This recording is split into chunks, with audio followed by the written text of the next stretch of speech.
सोने से पहले उसने अपने गुनूदगी में लिपटे शौहर को मुखातिब किया। सुने, फजर में उठाऊं आपको? उसने नींद में डूबी आंखें खोली और थोड़े कड़वे लहजे में बोला, तुमको कितनी दफा कहा है मैंने, मैं नींद से नहीं उठ पाता फजर में, सारा दिन का थका हारा होता हूं। वो उसे देखते हुए बोली, पर नमाज तो फर्ज है ना। फजर ही क्या, आप कोई भी नमाज अदा नहीं करते, बस जुमा या ईद। उसकी बात सुनकर वो झुंझलाकर बिस्तर पर बैठ गया और कहा, देखो तुम नमाज पढ़ती हो, मैं कभी नहीं टोकता, मगर ये बार बार मुझे मत लेक्चर दिया करो। सबने अपना अपना हिसाब देना है। अब सोने दो मुझे और लाइट बंद कर दो। वो फिर बिस्तर पर लेट गया।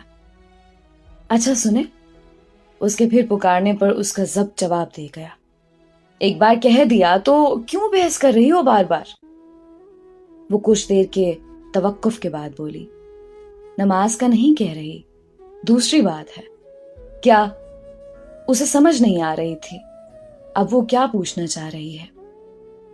मुझे कल पैसों की जरूरत है, जो आपने दिए सब खत्म हो गए। सब खत्म हो गए?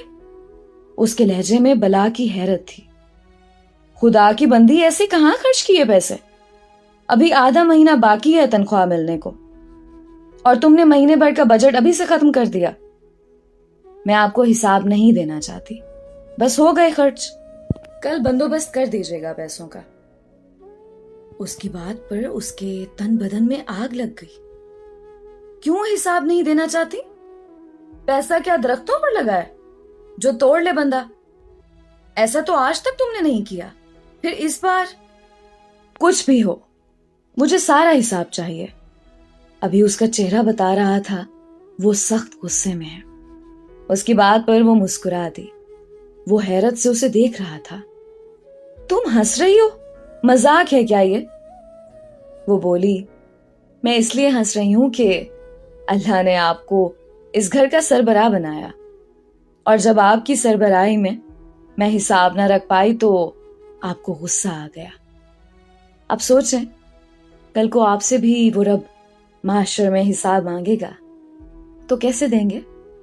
आपका मेरा हिसाब तो चंद हजार रुपयों का है, पर बंदे और रब का तो पूरी जिंदगी की एक एक नेमत का है, जिसकी कोई कीमत नहीं, कोई बदल नहीं। वो जैसे सुन हुआ उसे सुन रहा था। वो फिर बोली, मैंने तो आपको मजे से कह दिया मेरे पास हिसाब नहीं, पर क्या आप उस बड़े दिन उस रब के सामने ये कह सकेंगे जिस दिन बड़े बड़े बादशाह उसके सामने कांप रहे होंगे? वो चुप हो चुका था, नजरें झुकाए, तसव्वुर में जैसे उस बड़े दिन के तसव्वुर से कांप रहा था। आप फिक्र ना करें, हर महीने की तरह इस बार भी पूरा हो जाएगा, कहीं खर्च नहीं हुए पैसे। ये तो बस इसलिए कहा कि उसने बात अधूरी छोड़ दी। सो जाएं, मैं लाइट बंद कर देती हूं। वो उठी तो वो एकदम बोल पड़ा, बात सुनो जी, तुम उठो तो फजर के लिए मुझे जगा देना। ये कहकर उसने करवट बदली और आंखें बंद कर ली। उसकी बीवी ने उसे मुस्कुरा कर देखा और बत्ती गुल कर दी। फजर में एक नई रोशनी फूटने वाली थी।